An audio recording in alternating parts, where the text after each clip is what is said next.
শর্মিষ্ঠা বলছি। আজকে একেবারে একটু ভিন্ন স্বাদের ভিডিও আপনাদের কাছে নিয়ে এসেছি। আজ আলাপ করাবো এক ক্ষুদে সদস্যর সাথে, আমার বোনপো। বোন আর বোনের ফ্যামিলি থাকে মুম্বাইতে।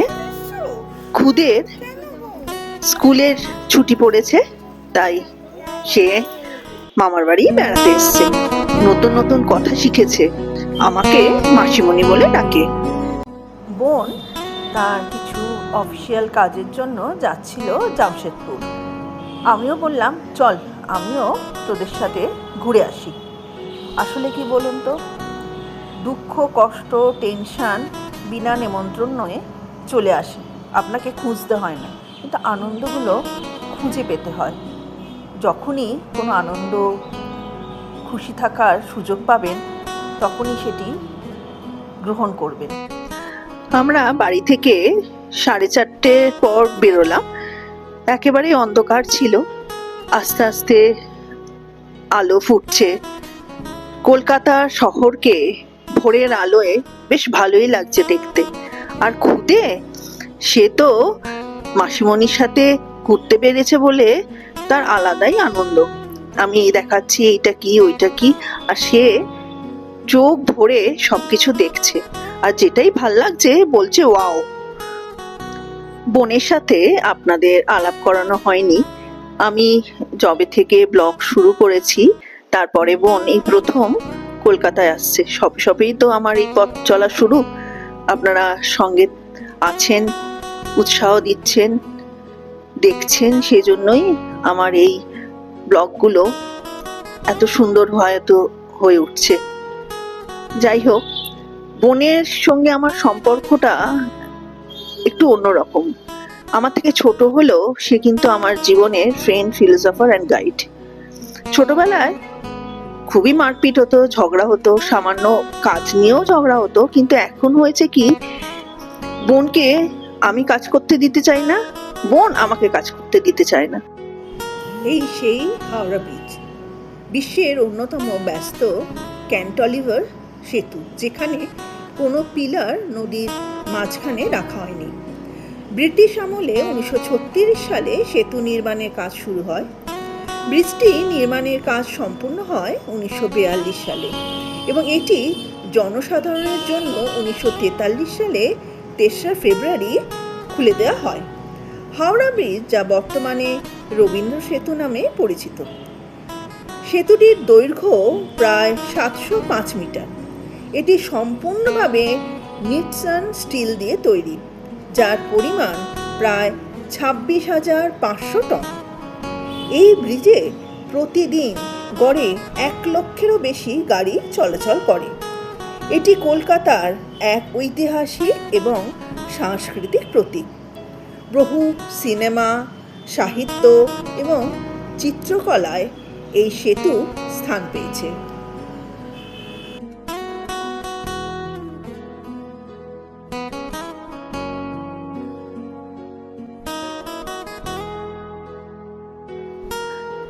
রাস্তা ফাঁকা থাকায় আমরা হাওড়া স্টেশনে বেশ তাড়াতাড়ি পৌঁছে গেলাম। 5টাও বাজেনি, 4:54। যাই হোক, তাড়াতাড়ি আসাই ভালো, সঙ্গে বাচ্চা আছে, হুড়হুড় করা যাবে না। আমাদের আনন্দটা অন্য মাত্রা পাচ্ছিল, কারণ খুদের আনন্দ দেখে সে এতই আনন্দ পাচ্ছিল, যাই দেখছিল এটা কি ওটা কি কেন, এর কথার উত্তর দিতে দিতে আমরা আমাদের এই যাত্রাটা উপভোগ করলাম। 20 নম্বর প্ল্যাটফর্ম থেকে হাওড়া টু রাহুলকেল্লা বন্দে ভারত এক্সপ্রেস ছাড়বে। আমরা সেখানে উপস্থিত হলাম, দেখলাম ট্রেন দাঁড়িয়েই আছে। ট্রেনটি দেখে বেশ ভালো লাগলো, সাজানো গোছানো সুন্দর একটা ট্রেন। ট্রেনে উঠে দেখি প্রায় জনশূন্যই, কয়েকটা সিট মাত্র ভর্তি হয়েছে। হয়তো এরকম ভোরবেলায় যাওয়া আসাটা বোধহয় কম লোকেই করে। যাই হোক, কম লোকে করে বলেই টিকিটটা হঠাৎ করে পাওয়া গেছে। আমার তো যাওয়ার কোনো প্ল্যান ছিল না। ওই যে বললাম, আনন্দ খুশি খুঁজে আমি বেড়াই, যেখানেই দেখি আনন্দ করার সুযোগ আছে সেখানেই আমি যোগ দিই। আজকের ঘটনাটাও তাই। সত্যি সারা জার্নিটা এতই ভালো কাটলো। সঙ্গে আমরা কিছু খাবার দাবার রেখেছিলাম, বাচ্চা আছে, কিন্তু বাচ্চা তো বড়দের মতো আবভাব, না ঘুম পাচ্ছে না খিদে পাচ্ছে। একটু ছবিও নিজেদের তুলে নিলাম। দেখলাম ঘড়িতে 6টা বাজতে না বাজতে ট্রেন ছেড়ে দিল। ট্রেন জার্নিটা পুরোটাই অসাধারণ ছিল। ট্রেন ছাড়ার সঙ্গে সঙ্গে খুদে দেখলাম বসলো। সে তো আর বসে না, সে সারাক্ষণ তাণ্ডব করে। জানেন ওর নাম কি? সুনামি আমি দিয়েছি। আমি যখন কিছুদিনের জন্য আগের বছর বম্বে গেছিলাম, ওর তাণ্ডব দেখে এবং ওর সাথে ওর মতো হয়ে নাচানাচি খেলাধুলো করে যখন কলকাতায় ফিরলাম, দেখি আমার ওজন কিছুটা কমেই গেছে। আপনারা যদি কেউ রোগা হতে চান তাহলে এই সুনামির সাথে যোগাযোগ করতে পারেন। ট্রেনটা কিছু দূর যাওয়ার পর একটা জায়গায় হঠাৎ থামলো। দেখি সুন্দর ফুলের গাছ, এত ভালো লাগছিল দেখতে। আর সুনামির প্রশ্ন, কি সুন্দর গাছ, কি করে হলো এটা এখানে, কেন? এত ধরনের প্রশ্ন করছিল।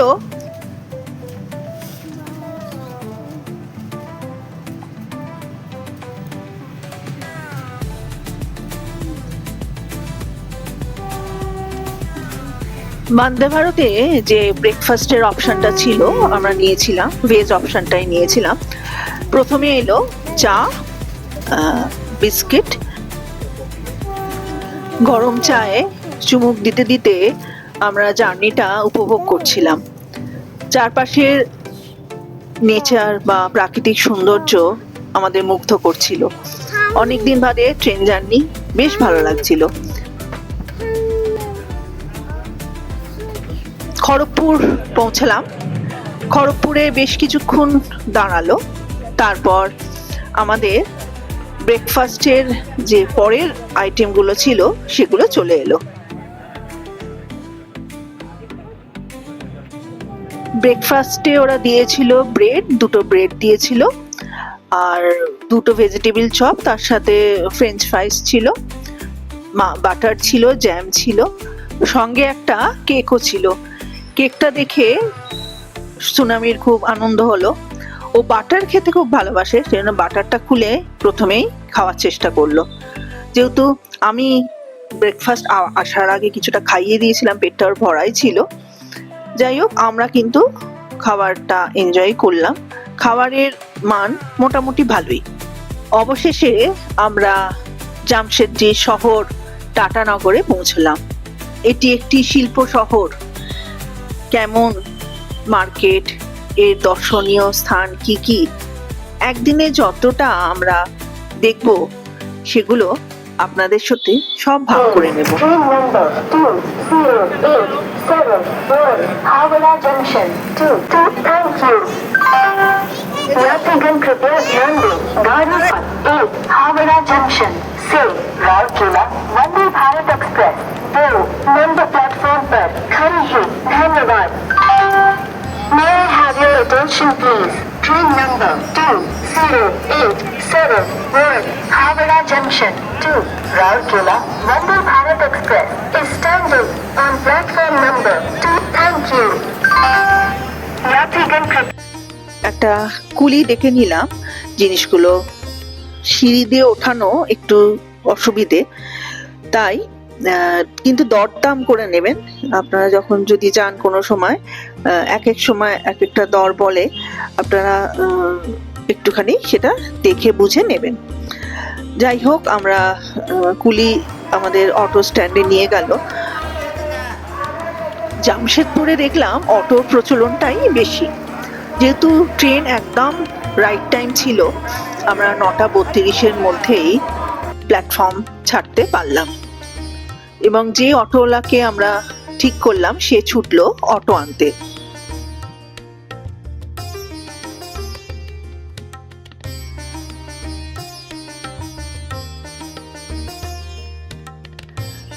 দেখুন স্টেশনের বাইরেটায় আমরা চলে এসেছি, অটোর মেলা। আর আমরা কিছুক্ষণ ওয়েট করতেই ওলা অটো নিয়ে চলে এলো। অটো করে যেতে যেতে টাটানগরের রাস্তা ঘাট দোকানপাট কিছুটা দেখলাম। যদিও আজকের এই ভিডিওতে পুরো টাটানগর আপনাদের সঙ্গে ভাগ করব না, কারণ পুরো অনেকটা বড় হয়ে যাবে ভিডিওটা। আমি নেক্সট পার্টে আপনাদের পুরো টাটানগরের যা আমরা দেখব সেগুলো সবই ভাগ করে নেব। আমাদের ওয়েস্ট বেঙ্গলে তো সব সামার ভ্যাকেশন পড়ে গেছে, সব স্কুল ছুটি, কিন্তু টাটানগরে স্কুল পুরো দমেই চলছে, কোনো ছুটি পড়েনি। রাস্তাঘাটগুলো দেখুন কতটা পরিষ্কার। যেহেতু এটি একটি পরিকল্পিত প্ল্যান শহর, এখানকার যা কিছু আপনারা লক্ষ্য করবেন যে সুন্দর করে পরিকল্পনা মাফিক তৈরি করা। আমরা উঠেছিলাম জিঞ্জার হোটেলে। স্টেশন থেকে জিঞ্জারের দূরত্ব খুব একটা নয়। এই জিঞ্জার থেকে স্টেশন যে রাস্তা সেটা আপনাদের সাথে ভাগ করে নিলাম। হোটেলটি খুবই সুন্দর এবং সাজানোটা আমার বেশ ভালো লাগলো। বেতের সবকিছু দিয়ে তৈরি সাজসজ্জা।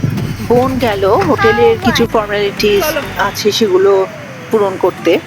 আর এই তো সুনামি তো এক জায়গায় বসার পাত্র নয়, তা ওকে নিয়ে একটু এনগেজ থাকতে হবে। তো দেখলাম একটা জিম আছে। ও পড়াশোনা ছাড়া খেলাধুলোয় খুব মন, পড়াশোনাটাই ওর ভালো লাগে না। তো জিম দেখেই আমি ভাবলাম ওকে নিয়ে যাওয়া যাক। ব্যাস হয়ে গেল। জিমে ঢুকে তার অ্যাক্টিভিটি যদি দেখেন, এরকম মাসেলম্যান আপনারা মনে হয় আগে দেখেননি।